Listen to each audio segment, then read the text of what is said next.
سلام، اسم من سامانه و امروز میخوام چند دقیقه‌ای در مورد مسئله ملکی و انجام یک معامله ملکی با شما صحبت کنم. به خصوص این معامله اگر در منطقه ولنجک، محمودیه و زعفرانیه باشه، حتما من میتونم کمک خیلی بیشتری بکنم.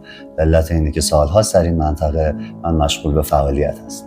یک سری نکات هستش که حتما در مورد یک معامله ملکی شما باید در نظر گرفته باشین، چون پارامترهای خیلی زیادی هستن که میتونن تاثیرگذار باشن روی تصمیم شما. خب مسلماً هر کسی که میخواد این کار رو انجام بده حتما خیلی سابقه زیادی در این امر نداره و من لازم دونستم که یک تجربیاتی رو در اختیار شما دوستان بگذارم.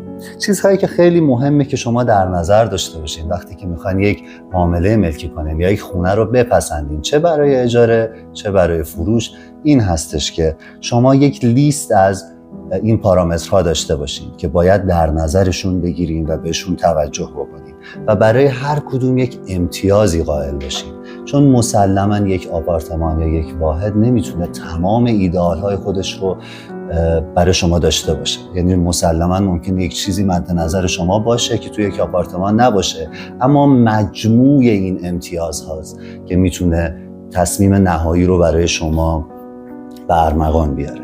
خب چیزهایی که من فعلا به نظرم رسید و اینجا نوشتم و ممکنه خیلی چیزهای دیگه‌ای هم باشه که شما حتما میتونین مد نظرتون باشه و ازتون خواهش میکنم در ادامه این ویدیو تو کامنت ها برای ما بنویسین که چه چیزهای دیگه‌ای میتونه تأثیر بذاره برای گرفتن یک تصمیم در مورد اجاره کردن یا خریدن یک آپارتمان یا یک ویلا یا یک ملک. خب یکی از چیزهایی که خیلی میتونه مهم باشه نور یک آپارتمان. شما حتما این مزیت رو در نظر بگیرید که اگر یک آپارتمان نور خوبی داشته باشه قاعدتاً میتونه دلنشین‌تر باشه، میتونه نهایتاً احساس بهتری برای شما داشته باشه توی سکونت شما توی اون آپارتمان. پس این یکی از این پارامترهاست که یک امتیازی براش در نظر میگیریم. برفرض که ما میخوایم امتیاز 100 رو بدیم به یک آپارتمان، مثلا میگیم آقا نور آپارتمان اگر بسیار عالی بود 10، اگر مثلا متوسط بود 5 و از 10 به نور نمره میدیم.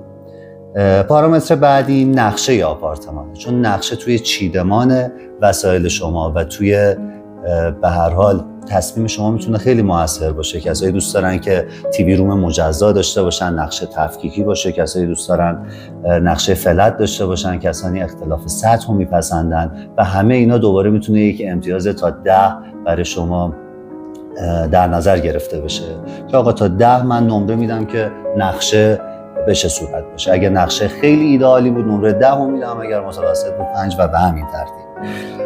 قسمت بعدش لوکیشن یکی از اولویت‌های خیلی از مشتریایی بوده که من تو این سالها باهاشون در تماس بودم و خود بنده اگر معامله ملکی داشتم حتما لوکیشن یکی از اولویت‌های بنده بوده. تراس آپارتمان خیلی چیز مهمیه، خیلی میتونه کمک بکنه و واقعا یکی از اولویت هاست. نداشتن تراس توی آپارتمان حتما ضعف اون آپارتمان میتونه باشه. طبقه یکی از چیزایی که حتما برای بعضیا خیلی اهمیت داره. خیلی‌ها طبقه اول رو میپسندن به خاطر مزایایی که داره.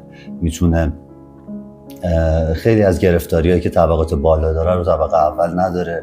اگر کسی از آسانسور سوار شدن به هر حال خیلی هستن که فوبیا دارن، نمیدونم نگرانی هایی بابت این قضیه دارن، در طبقه اول این مشکل وجود نداره و به راحتی میتونن از پله رفت آمد کنن. برای اساس کشی میتونه طبقه اول خیلی گزینه مناسبی باشه و خیلی مزایای دیگه که این طبقه میتونه داشت. خیلی هم طبقات بالا رو دوست دارن و میخوان حتما این طبقه بالا براشون چشماندازهای خیلی خوبی رو به وجود بیاره.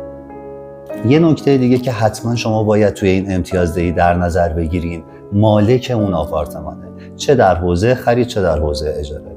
آدم باید احساس خوبی داشته باشه با کسی که میخواد باهاش معامله بکنه.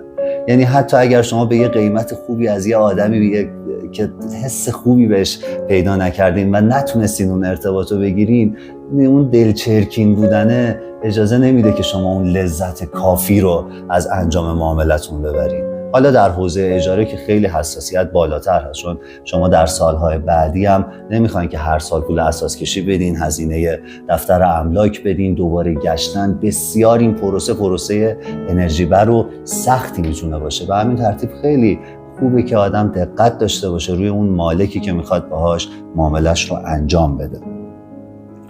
ویو و چشم انداز واقعا مسئله مهمیه، واقعا توی احساسی که آدم توی اون خونه میخواد داشته باشه تأثیر داره و اگر یک ساختمان ویو خوبی نداره حتما این رو به عنوان یک نقطه ضعف در نظر بگیرید. حالا حتما ویو شاید این نباشه که من چشم انداز کل شهر یا کوهستان رو، حالا من در مورد منطقه میگم ولنجک و زعفرانی و محمودیه دارم با شما صحبت میکنم. اینجا خیلی وقتا ویو این میشه که شما کوهستان رو میبینین و شهر رو در طبقات بالا. خیلی وقتا هم میتونه یه مقدار سردرختی باشه، یه مقدار درخت و یه مقدار فضای باز، فضای پارک روبرو تو قسمت‌های غربی ولنجک وجود داره، تو قسمت‌های پایین محمودیه وجود داره. اینا میتونن یک مزایایی باشن و حتما اگر اینها رو یک آپارتمان نداره این رو به عنوان ضعف در نظر بگیرید.